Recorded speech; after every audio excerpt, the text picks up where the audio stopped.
आप सभी अधिवक्ताओं से मेरा ये सवाल है कि क्या अधिवक्ता संशोधन विधेयक जो 2025 आ रहा है, इससे क्या आप संतुष्ट हैं? और ये ड्राफ्ट क्या 28 तारीख फरवरी तक जो सदन में रखा जा रहा है सामने पास करने के लिए, क्या इससे आप लोग सभी लोग संतुष्ट हैं या आपकी क्या शिकायत है? जैसा कि पूरे देश भर में हड़तालें हो रही हैं, सभी अधिवक्ता इसके खिलाफ उतर कर इसका विरोध कर रहे हैं, आप लोगों की क्या मंशा है?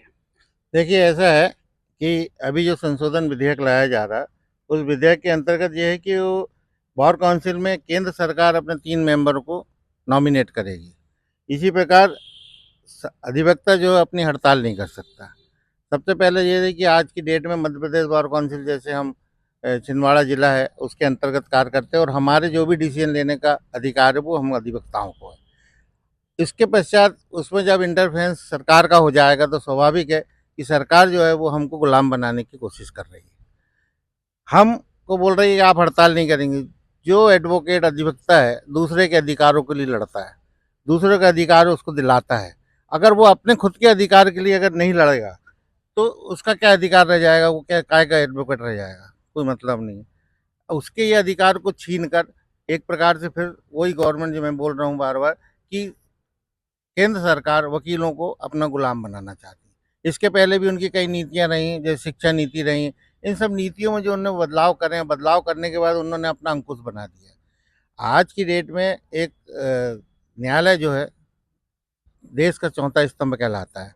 इसके ऊपर किसी भी प्रकार की कोई अंकुश नहीं है, स्वतंत्र है हर तरीके से।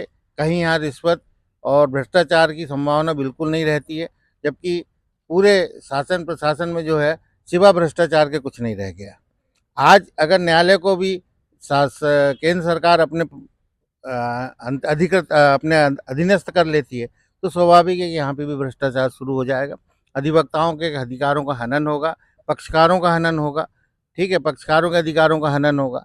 एक और उन्होंने संशोधन में ये लाने की कोशिश की है कि अधिवक्ताओं को कंज्यूमर फोरम में या कंज्यूमर के अंतर्गत लाया जाएगा। उसमें ये रहता है कि अगर किसी पक्षकार का हम केस हारते हैं तो पक्षकार हमारे विरुद्ध कंज्यूमर फोरम में जाकर अपना केस दायर कर सकता है।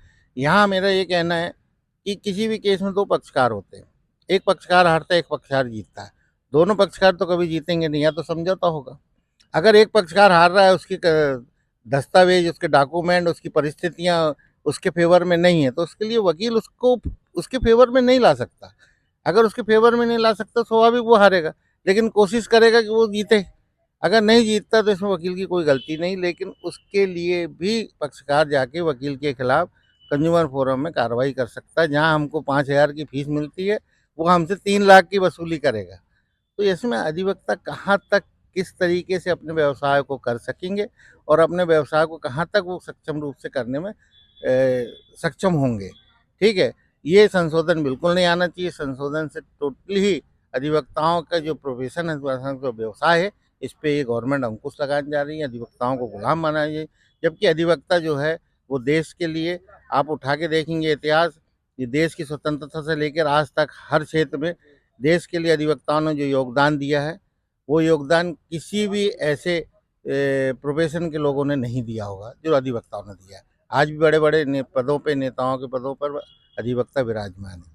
तो मेरा निवेदन है वो शासन से कि ये विधेयक को वापस लें और इसको खत्म करें। जिस तरीके से ये विधेयक आ रहा है और पूरे देश में हड़तालें की जा रही हैं, वकीलों के द्वारा विरोध दर्ज किया जा रहा है, तो आप लोगों के न्यायालय में जो आपका बार ऑफ काउंसिल का आपका संगठन है, वकीलों का संगठन है, तो आप लोग भी कब तक के सड़कों पे निकल के आएंगे या नहीं आएंगे? क्या मंशा है आप लोगों की? नहीं, मंशा तो हमारी व्यक्तिगत तौर पे तो हमारी भी मंशा है कि हम हड़ताल करें, लेकिन हम अकेले व्यक्तिगत रूप से हड़ताल नहीं कर सकते। हम इस चीज़ को हमारे जिला अधिवक्ता संघ के सामने रखेंगे। जिला अधिवक्ता संघ की कार्यकारिणी है, जिला अधिवक्ता संघ की कार्यकारिणी उस पर डिसाइड करेगी कि क्या हमको इस पॉइंट पे हड़ताल करना है या नहीं करना है। हमको जैसे उनके निर्देश और मध्य प्रदेश बार काउंसिल के जो निर्देश आएंगे वैसे हम काम। आपका नाम? प्रणय नामदेव, एडवोकेट, छिंदवाड़ा। ये थे प्रणय नामदेव जी और इनके साथ में उनके जूनियर्स और भी हैं, साथीगण हैं। आपसे जाना सतीश बिंदुकर। सतीश बिंदुकर जी, धारा 35A पे जो अधिवक्ता संशोधन विधेयक लाया गया है, धारा 35A पे आपका कुछ विचार या इस विधेयक से आप किस तरह से संतुष्ट हैं, असंतुष्ट हैं, अपनी मंशा जाहिर करें।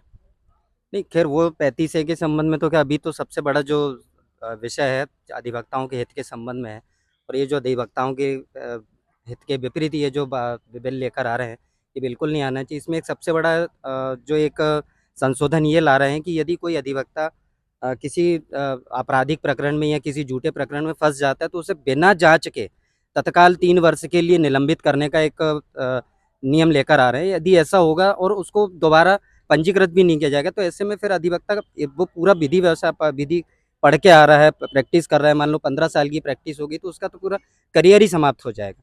तो ये इस तरीके का विधेयक नहीं आना चाहिए, पूरा अधिवक्ताओं के हित के विपरीत बिल है और ये पास नहीं होना चाहिए। 2 शब्द आपसे भी चाहूंगा। जी, मैं संजय चौक से एडवोकेट छिंदवाड़ा बार एसोसिएशन से। जो बिल केंद्र सरकार द्वारा लाया जा रहा है उसका पुरजोर विरोध चालू हो गया, चारों ओर चालू हो गया है, और ये बिल को किसी भी तरीके से हम अधिवक्तागण पास नहीं होने देंगे। हमारी मंशा है, चाहे इसके लिए कुछ भी करना पड़े हम पुरजोर लगा देंगे। धन्यवाद। इसके लिए आप लोग कब तक ऐसा कुछ एक आप लोगों की कमेटी में, जब क्योंकि 1 हफ्ते से ये सब चीज़ें चल रही हैं, सोशल मीडिया पे सारी चीज़ें दिखाई जा रही हैं, तो लगभग एक आप लोगों के कोर्ट में भी वकीलों के बीच में चर्चा आज होती हाई होगी। कोर्ट में हमारा ये चालू हो गया है, हाई कोर्ट छिंदवाड़ा बार में चालू हो गया है, और ये बहुत जल्दी सभी जिला छिंदवाड़ा डिस्ट्रिक्ट जितने भी हैं सभी में चालू हो जाएगा आगामी निर्देश 1-2 दिन के अंदर ही सभी।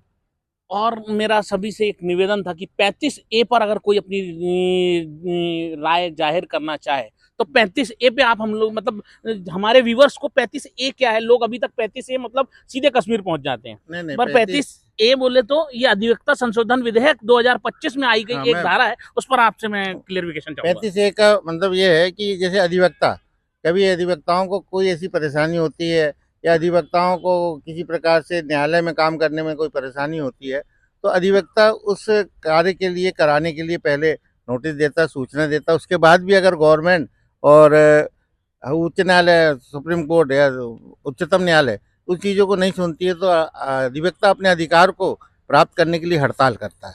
उस हड़ताल को रोकने के लिए 35A के अंतर्गत सरकार ये नियम बना रही है कि अगर आप हड़ताल नहीं कर सकते, किसी के भी खिलाफ हड़ताल नहीं करेंगे और हड़ताल करेंगे तो आपके विरुद्ध कार्रवाई हो जाएगी। तो इसलिए उसका भी विरोध किया जा रहा है कि 35A लागू नहीं होना चाहिए और उसमें हड़ताल करने की, हमको अपने अधिकार प्राप्त करने का पूरा अधिकार होना चाहिए। देखिए, आज मैं आप जैसा कि सभी सम्मान्य अधिवक्ताओं ने बताया कि किस तरीके से उनके अधिकारों का हनन किया जा रहा है। वकालत एक अपने आप में एक आंदोलन है, वकालत अपने आप में एक न्याय को हासिल करने की एक प्रक्रिया है। यदि वकील को ही न्याय प्राप्त नहीं हो पाएगा, वकील ही अपने लिए नहीं लड़ पाएगा, अपनी ही प्लीडिंग खुद नहीं कर पाएगा, तो ऐसे कानून का और ऐसी व्यवस्था का क्या मतलब। मैं आप पर छोड़ता हूं, सवाल और जवाब आपके द्वारा होना चाहिए।